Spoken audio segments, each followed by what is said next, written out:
حضور مفتی اعظم ہند کا دور دیکھو، مہاراجہ شریف کے بزرگوں کا دور دیکھو، تمہیں پتہ چلے گا کہ نعت خوانی کیا ہوتی ہے۔ چنار شریف کی خانقاہ ہے، آپ سب واقف ہیں میری خانقاہ سے۔ یہاں شکر تالاب میں اللہ اکبر شیر بنارس کی خانقاہ ہے، آپ سب واقف ہیں۔ حضور حبیب ملت تشریف لائے ہیں، حضور مجاہد ملت کی خانقاہ ہے، آپ سب واقف ہیں۔ کبھی جھانک کر دیکھو تاریخ کے اوراق میں، تمہیں پتہ چلے گا کہ وہ نعت سننے کا ماحول کیا تھا، نعت سننے کا طریقہ کیا تھا، نعت سننے والے کیسے تھے اور پڑھنے والے۔ میرے امام کہتے ہیں اللہ اکبر، حضور اعلیٰ حضرت فرماتے ہیں کہ اگر مجھے کسی کے کلام سننے کا ارادہ ہو فی البدی تو میں علامہ کفایت علی کافی مراد آبادی کا کلام سنتا ہوں۔ کون علامہ کفایت علی کافی مراد آبادی؟ وہ کفایت علی کافی مراد آبادی کہ جب انگریزوں نے انہیں پکڑا اور پھانسی کے تختے پر چڑھانے لگے تو ان سے پوچھا کفایت علی بتاؤ تمہاری آخری کوئی خواہش ہے؟ کہنے لگے ہاں، ساری زندگی نعت لکھتا آیا، خواہش یہ ہے کہ مرتے مرتے نعت کی کائنات میں ایک نعت کا اضافہ اور کر دوں، ایک اور نعت لکھ کر کے جاؤں۔ یہ ایسے اقبال صاحب بیٹھے، آپ پوچھئے میرے بھائی ہیں، پوچھئے ان کا خود کا بچہ بھی روتا ہے تو شعر نہیں آتا، سامان بھی گر جائے تو میں بھی تھوڑا بہت شاعری کرتا ہوں تھوڑی بہت، تو مجھے پتا ہے کہ شعروں کا نزول بند ہو جاتا ہے۔ لیکن آپ دیکھیے پھانسی کا پھندا سامنے ہے اور کفایت علی کافی کہتے ہیں میں نعت لکھنا چاہتا ہوں، نعت۔ خدا کی قسم یہ ایک عاشق رسول کی بولی ہے، یہ ایک عاشق رسول کی زبان ہے، کہتے ہیں نعت لکھنا چاہتا ہوں۔ کاغذ لایا گیا، قلم لایا گیا، حضرت کفایت علی کافی نے نعت لکھی، اور کیا نعت لکھی؟ اللہ اکبر، وہ مشہور زمانہ کلام جس کو پڑھا جاتا ہے تو اہل دل کے دل تڑپنے لگ جاتے ہیں۔ اللہ اکبر، کیا فرماتے ہیں؟ کوئی گل باقی رہے گا نہ چمن رہ جائے گا، رسول اللہ کا دین حسن رہ جائے گا۔ اطلس و کم خاک کی پوشاک پہ نازا نہ ہو، اس طرح بے جان پر خاکی کفن رہ جائے گا۔ جو پڑھے گا صاحب لولاک کے اوپر درود، آگ سے محفوظ اس کا تن بدن رہ جائے گا۔ دو مصروں میں پورے برطانوی سامراج کو چیلنج کر کے کہا نام شاہان جہاں مٹ جائیں گے لیکن یہاں حشر تک نام و نشانے پنجتن رہ جائے گا۔ کفایت علی کافی مراد آبادی نے شعر کہا تو سنو اور دل کے کانوں سے سننا۔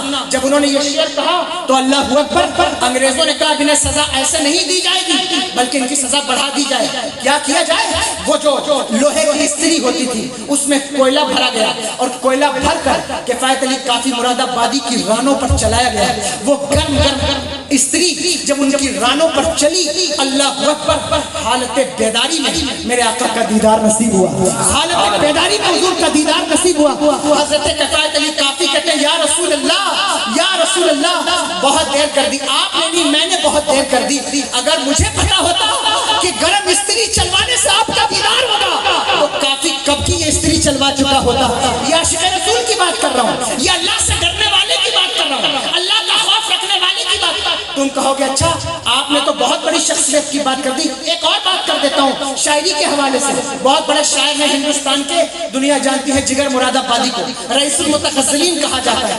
اجمیر شریف میں مشاعرہ تھا تو جگر مراد آبادی کو خط آیا کہ جگر آئیے اجمیر میں نعت پڑھیے، نعت۔ ساری زندگی غزل لکھتے تھے، غزل لکھتے تھے، گانے لکھتے تھے، کبھی نعت نہیں لکھی، اور جگر میخار تھے، شراب پیتے تھے، شراب۔ جب ان کو خط آیا کہ آئیے نعت پڑھیے، نعت، تو جگر کانپ گئے، بدن پر لرزہ طاری ہو گیا۔ یا اللہ میں نعت پڑھوں گا، میں نعت پڑھوں گا، وہ منہ جس سے شراب پیتا ہوں اس سے حضور کا نام لوں گا، کیسے نام لوں گا، کیسے پڑھوں گا؟ کانپ گئے، کہا میں نہیں جاؤں گا، میں نہیں جاؤں گا، میں نہیں پڑھوں گا، میرا منہ اس لائق نہیں ہے کہ میں حضور کی نعت پڑھوں۔ ہزار بار بشویم دہن سے مجھ کو بلا، ہنوز نام تو گفتن کمال بے ادبیس، میں کہاں حضور کا نام لے سکتا ہوں، میں کہاں حضور کی نعت پڑھ سکتا ہوں؟ لیکن اللہ اکبر، لوگوں نے سمجھایا تو جگر غسل کر کے نہا دھو کر وضو کر کے بیٹھے، اور وضو کر کے بیٹھے نعت لکھا، بڑی مشکل سے نعت لکھی، اور ایک نعت لکھی، لکھنے کے بعد اجمیر پہنچے تو لوگوں میں ہوٹنگ شروع ہو گئی، مجمع میں ایک عجیب سی کیفیت ہو گئی۔ لوگ کہتے تھے جگر سے نعت نہیں سنیں گے، کیوں؟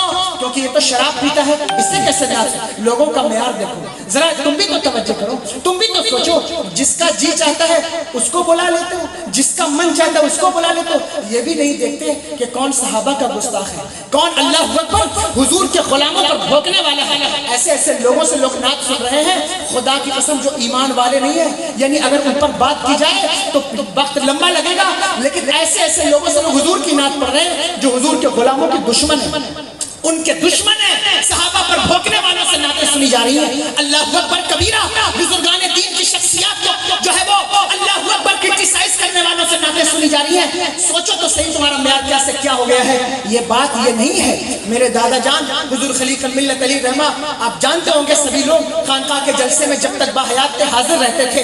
اللہ اکبر، اگر کوئی بغیر داڑھی والا ممبر پر چڑھ جائے تو ہاتھ پکڑ کر اسے اتار دیتے کہ بیٹا جب پوری ہو جائے گی تب ممبر پر بیٹھ جانا، یہ ممبر کسی کے باپ کا نہیں ہے، رسول پاک کا ممبر ہے۔ اللہ اکبر کبیرہ۔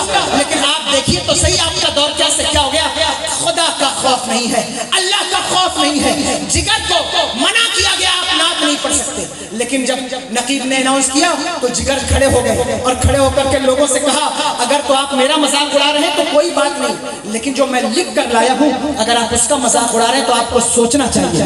مجمع میں سناٹا طاری ہوا تو جگر نے کلام پڑھا، ایک ہی نعت پڑھی، کیا کلام تھا، اللہ اکبر، کتنا خوبصورت کلام، ایک رند ہے اور مدحت سلطان مدینہ، اس امت آسی سے نہ منہ پھیر خدایا، نازک ہے بہت حیرت سلطان مدینہ۔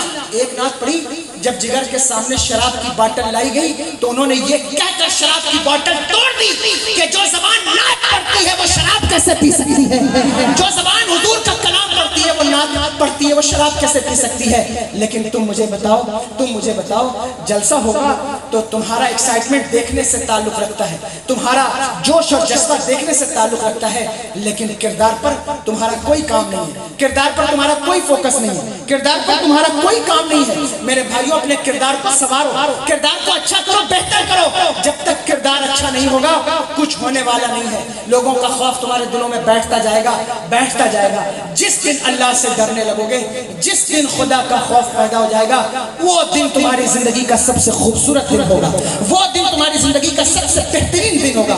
پھر اس دن تمہیں کسی سے ڈر نہیں لگے گا، اس دن تمہیں کسی کا خوف نہیں ہوگا، بلکہ اللہ اکبر، میں تمہیں یہ بات کہوں کہ اگر تم خدا سے نہیں ڈرتے تو تیار ہو جاؤ۔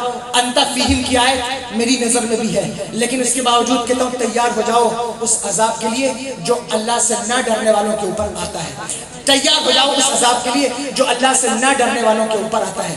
جانتے ہو جو اللہ سے نہیں ڈرتے ان کے اوپر کیسا عذاب آتا ہے؟